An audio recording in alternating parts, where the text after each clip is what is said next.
Coffee with Yamuna Kishore కార్యక్రమానికి స్వాగతం.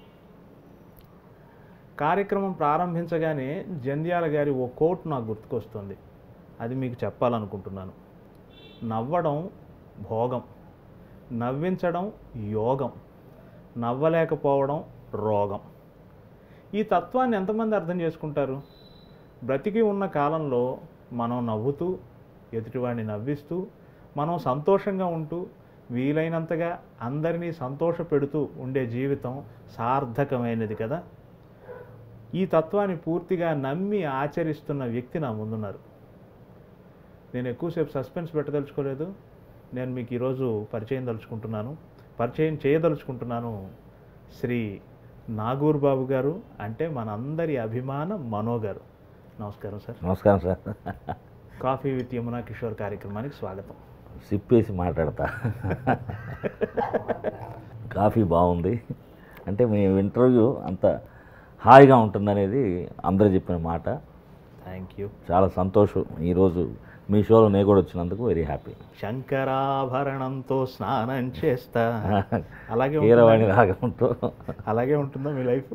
అంటే యాక్చువల్లీ ఏదో 2 లైన్లు అనండి. కార్యక్రమం ప్రారంభంలోనే మీ సంగీతపు ఒక జల్లు కురిపించేద్దాం. ఓ 2 లైన్లు. శంకరాభరణం కన్నా కూడా చుక్కలు తెమ్మన్నా తెచ్చుకురానా, చూస్తావా నామైనా, చేస్తానే ఏమైనా, నిన్నే మెప్పిస్తాను నన్నే అర్పిస్తాను, వస్తానమ్మా ఎట్టగైనా.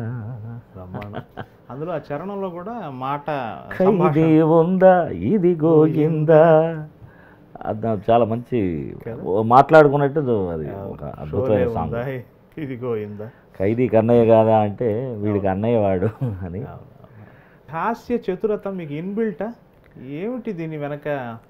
ఏముంది, మనం క్యాజువల్గా ఉంటాను నేను అంతే. ఏ సింగర్స్లో లేనంత ఒక ఎంటర్టైన్ చేసే శక్తి పాట ద్వారా ఎలాగూ చేస్తారు మీ చతురత ద్వారా. నాకు నార్మల్గా సరదాగా ఉండటం చాలా ఇష్టం. ప్రతిదీ చాలా సీరియస్గా ఆలోచించడం అనే దానికన్నా కూడా ఈ కోణంలో ఆలోచిస్తే ఎలా ఉంటుంది, క్యాజువల్గా ఉంటే ఇంకా ఈజీగా ఉంటుంది కదా. నవ్వుతూ పలకరిస్తే బాగుంటుంది కదా. బాగున్నావా ఏంటి అన్నాం అనుకోండి, మనం ఏదో అప్పు ఉన్నట్టు వాడికి అదేదో మొహం నల్లగా పెట్టుకొని సమాధానం చెప్తూ ఉంటారు. దానికన్నా ప్లెజెంట్గా నవ్వుతూ ఉంటే మనకి బాబా గారు చెప్పిన మాట గుర్తు వస్తుంది. సత్యసాయి గారు కానివ్వండి, షిరిడి సాయిబాబా గారు కానివ్వండి, నాకు చాలా ఇష్టమైన దేవుడు షిరిడి బాబా. ఎదుటి వ్యక్తిని ప్రేమించాలంటే మనం నవ్వితే మన మన మన ప్రతిబింబమే కదా అవతలి వ్యక్తి ఆత్మ కూడా. మనం నవ్వితే అక్కడ నవ్వుతారు అని, పళ్ళు కొరిగితే వాళ్ళు కొరుగుతారు. సో ఈ సిద్ధాంతం నాకు చిన్నప్పుడు ఎప్పుడు నాకు నార్మల్గా ఏంటంటే అలాగా ఆ మాట వినక ముందే నా క్యారెక్టర్ క్యాజువల్గా ఉంటాను కాబట్టి ఇది విన్న తర్వాత ఓహో మనం వెళ్ళే పద్ధతి కరెక్ట్ అన్నమాట. నీ ఎదుటి వ్యక్తిని ప్రేమించు, అతనిలో ఉన్నటువంటి సంతోషం నీకు తిరిగి నువ్వు ఆటోమేటిక్గా చూస్తావు. నీ రిఫ్లెక్షన్ని నువ్వు ఏ విధంగా చూడాలనుకుంటున్నావో ఆ విధంగా అప్లై చేయి అనేది చెప్పిన మాట నాకు నా క్యారెక్టర్ అట్లాగే చెప్పారే అన్నట్టు అనిపించింది. సో ప్రతి నిమిషం సరదాగా సంతోషంగా ఉంటే జటిలమైన సమస్య కూడా దానికి ఒక దారి తొందరగా దొరుకుద్దనే ఒక సిస్టమ్ అలవాటైంది నాకు చిన్నప్పటి నుంచి. మీ గాయకుడిగా మీ కోణాన్ని తర్వాత మాట్లాడుకుందాం. ముందు ఒక విషయాన్ని వెంటనే అడగకపోతే ప్రేక్షకులే ఒప్పుకోరు. అదేంటంటే రజనీకి మీ వాయిస్ నప్పడం. ఆయన దాదాపు 20 సినిమాలుగా మీ వాయిసే వస్తుంది. అండ్ అదేమిటో ఒక క్లోనింగ్ లాగా ఆయన గొంతు తమిళ్లో ఎలా ఉంటుందో తెలుగులో మీ గొంతు అలాగే ఉంటుంది. ఏమిటి అనుబంధం ఏమిటి? ఒకళ్ళ కోసం ఒకళ్ళు పుట్టినట్టు? లేదు సార్, కారణం అంత గొప్ప మహానుభావుడికి డబ్బింగ్ చెప్పడం నా అదృష్టం. అంటే మీకు ఆల్మోస్ట్ ఏషియన్ కంట్రీస్లో ఒక జాకీ చాన్ గారికి ఉన్నటువంటి క్రేజు ఉన్నటువంటి రజనీ గారు, ఆయన షారుఖ్ ఖాన్ గారే లుంగీ డ్యాన్స్ అనే ఒక పాట పాడి ఆయన కటౌట్ చూపించి 200 కోట్లు కలెక్ట్ చేశారని చెప్పారు. సో అటువంటి వ్యక్తికి నాకు తెలిసిన భాష, నా మాతృభాషలో ఆయనకి ఒక అంబాసిడర్గా అనుకోండి, లేకపోతే నేను ఆయన పేరు తలుచుకోగానే నేను గుర్తొచ్చే పరిస్థితిలో భగవంతుడు అవకాశం ఇచ్చాడని నేను చాలా సంతోషపడుతూ ఉంటాను. బై లక్ ఏంటంటే ఆయన ఈ నాజిల్ టోను, ఈ షార్ప్ వాయిస్,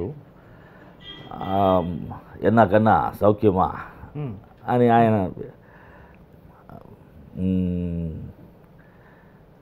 దీంట్లో మన కబాలీలో పాత చిత్రాల్లో లుంగి కట్టుకొని మీసాలు మెల్లి తిప్పుకొని ఏ కబాలి అని పిలవంగానే ఒంగోని వినయంగా ఎస్ బాస్ అని అంటాడు అనుకున్నారా, కబాలీరా అంటే నార్మల్గా ఉన్నట్టు వాయిసే. నేను నార్మల్గా మీతో మాట్లాడుతున్నప్పుడు నేను చిన్న మోల్డ్ ఒక ఒక ఒక 10% ఉంటుంది. మీరు సినిమా మొత్తం చూస్తుంటే నేను మాట్లాడిందే నా వాయిసే ఉంటుంది మీకు ప్రతి సినిమాలో. కైలాష్ ఆవిడ ఆశీర్వాదం తర్వాత తీసుకుందాం ముందుకా. సో ఈ రెగ్యులర్ మాట్లాడే టిన్సే ఫస్ట్ నుంచి నేను ఆయనకి ఫస్ట్ 2 సీన్లు చెప్పిన ముత్తులో చెప్పినప్పటి నుంచి నేను ఇలా ఫాలో అవటం నా అదృష్టం. ఆయనకి నచ్చింది. ఆయన్ని కలిసినప్పుడు ఎలా ఉంటుంది ఆయన స్పందన? ఆయన శివాజీ సినిమా చూసి నాకు నైట్ 10ంటికి ఫోన్ చేశారు. నమస్కారం, నేను రజనీ. నాకేంటంటే ఈ మిమిక్రీ ఆర్టిస్టులు అందరూ బాగా క్లోజ్ ఫ్రెండ్స్. మనకి తమిళ్ కానీ తెలుగు కానీ అందరితో క్లోజ్గా ఉంటాను. మీకు కౌండమణి గారు కానీ, మీకు సెంధిలు, వడివేలు మనం ఎవ్రీ వీక్ వస్తూ ఉంటాడు ఇక్కడికి. మేము కమల్ హాసన్ గారి సినిమాలో యాక్ట్ చేసాం, సింగారవేలనని. అప్పటి నుంచి అతనికి సినిమాలు బాగా నచ్చిన క్యారెక్టరు రెగ్యులర్గా నా దగ్గరికి వస్తాడు. సో ఇలాగ కమెడియన్స్ అందరితో ర్యాపో ఎక్కువ నాకు. వాళ్ళు నా జోకులకి నవ్వుతూ ఉంటారు. అది మీరు అది అన్నట్లు మన క్యాజువాలిటీ ఈ స్టడీ చేయటం దీనివల్ల అనుకుంటా. వివేక్ గారు ఇట్లా అందరికీ నేనంటే చాలా ఇష్టం. నాతో సిట్టింగ్లో కూర్చున్నప్పుడు ఏదన్నా పాయింట్లు వస్తూ ఉంటే సినిమాల్లో కూడా పెట్టామని చెప్తారు వివేక్ గారు. 1-2 పాయింట్లు పెట్టామని చాలా సంతోషం వేసినది. సో అట్లాగే నాకు 10 గంటలకి రజనీకాంత్ గారు ఎందుకు మాట్లాడతారు నాతో నమ్మలేకపోయారు. ఏ రజనీ అని అడిగా. ఏం చెప్పమంటారు, అడిగారు రజనీకాంత్ బెస్రా అంటే ఆ హెజిటేషన్లో పట్టేశా. ఐఎమ్ ఎక్స్ట్రీమ్లీ సారీ సార్, మనకి ఇక్కడ ఈ రోబో శంకర్ ఇట్లాగా సన్ టీవీలో కానీ ఈ కమెడియన్స్ చాలామంది ఫ్రెండ్స్ సరదా మాట్లాడుతూ ఇమిటేట్ చేసి మాట్లాడుతూ ఉంటారు. వాళ్ళు ఎవరన్నా ఆట పట్టిస్తున్నారా అనే ఉద్దేశంతో అడిగాను సార్. ఇవాళ తమిళ్లో చెప్పారనమాట. ఇవాళ శివాజీ తెలుగు వెర్షన్ చూశాను, నాకన్నా చాలా బాగా చెప్పారు మీరు, థ్యాంక్స్ చెబుదామని ఫోన్ చేశాను. Very good. ఏం కావాలి మీకు ఆయన అంటే, మా ఇంట్లో బిర్యానీ తింటే సంతోషిస్తాను సార్, పంపండి తింటాను అన్నాడు ఆయన. సో అంత ఒక గొప్ప ఆర్టిస్టు, ఓ టెక్నీషియన్. ఆయన మేనేజర్ కూడా ఫోన్ చేసి చెప్పచ్చు, మిమ్మల్ని చాలా అప్రిషియేట్ చేశారని అంటేనే మనం పొంగి ఆనందంగా ఒబ్బి తబ్బిపోతాం. అట్లాంటిది ఆయన ఫోన్ చేసి పర్సనల్గా థ్యాంక్ చేయటం ఆయన విజ్ఞత, ఆయన సంస్కారం. సో అంత గొప్ప వ్యక్తికి మనం మిస్ అవ్వకుండా సినిమాల్లో చెప్పే అవకాశం దొరకటం భాగ్యం. అది అందరూ చెప్తూ ఉంటే ఇంకా ఆనందం ఎక్కువ వేస్తుంది బయట. అట్లాగే రజనీకాంత్ గారు ఎవరన్నా కొత్త వాళ్ళు ఎవరు మాట్లాడితే రజనీకాంత్ గొంతులానే ఉంది విను అంటూ ఇస్తూ ఉంటారు ఫోన్, తెలియని వాళ్ళు, కొత్త వాళ్ళు. సో అవన్నీ చూస్తున్నప్పుడు ఒక చిన్న ఎగ్జైట్మెంట్ వస్తుంది. ఓకే, మనం పడ్డ కష్టానికి ఒక్కో సినిమాకి ఆయన స్పీడ్ అందుకోవడానికి కష్టపడతాం. ఆయన వచ్చి కూర్చుంటూ ఉంటాడు సడన్గా. ఓకే, బాబా సినిమాకైతే మెయిన్ సీన్స్ అన్నిటికీ వచ్చేవారు ఆయన. పడయప్ప నరసింహ సినిమాకి వచ్చారు. అలాగే ఇంపార్టెంట్ సినిమాలు అనుకున్న వాటికి 1 or 2 days వచ్చి విని ఆయన నాకు సజెషన్ చెప్పడం కన్నా కూడా తెలుగులో ఈయన మార్చిన రెండరింగ్, ఈ స్టైల్ మనం కూడా ట్రై చేద్దాం అనుకునేంత ఒక గొప్ప సంస్కారం. అంటే బెటర్మెంట్ ఏమిటి సినిమాకి, ఆ క్యారెక్టరైజేషన్కి. ఇప్పుడు ఆయన మాడ్యులేషన్ కొన్ని చోట్ల మన లాంగ్వేజ్కి అవసరమైన చోట నేను మారుస్తా. Okay okay. అది ఎక్కడంటే మీకు శివాజీ సినిమాలో గల్లాలో 70 ఫోను ఒక్క రూపాయి కాయిన్ వేసి మరాఠీ హీరోరా దెబ్బ అదిరింది కదా, ఇది చుమ్మా అదిరిదిల్లే. ఆయన మిడ్ వాయిస్ పైన చెప్పాడు. Okay okay. సో నేనేం చేశాను, దెబ్బ అదిరింది కదూ అంటే దానికన్నా మరాఠీ హీరోరా దెబ్బ అదిరింది కదూ అంటే సౌండ్ మనం ఈ సటైరికల్గా కొడితే ఎలా ఉంటుందని చూస్తే ఇట్లాగ చిన్న చిన్న మైనర్ పాయింట్స్ అక్కడక్కడ చేసుకుంటూ వెళ్ళేవి తెలియకుండా ఇంపాక్ట్ క్రియేట్ చేస్తాయి. అదొక పెద్ద సముద్రం సార్. డబ్బింగ్ అంటున్నాం అంత ఈజీ కాదు. అది రజనీకాంత్ గారికి చెప్తున్నాను, ఒక గాయకుడిగా పేరు వచ్చింది కాబట్టి నాకు ఒక నేమ్ వచ్చింది. కానీ ఒక్కొక్క డబ్బింగ్ ఆర్టిస్టు కష్టపడి చెప్తూ ఉంటారు, వాళ్ళకి రాని రికగ్నైజేషన్ చూస్తూ ఉంటే చాలా బాధేస్తుంది. అదొక గొప్ప కళ. కమల్కి చెప్పినప్పుడు ఎలా ఫీల్ సార్? మీరు ఫస్ట్ సతీలీల అవుతే కమల్ గారికి చెప్పి? అవును సార్, అవును.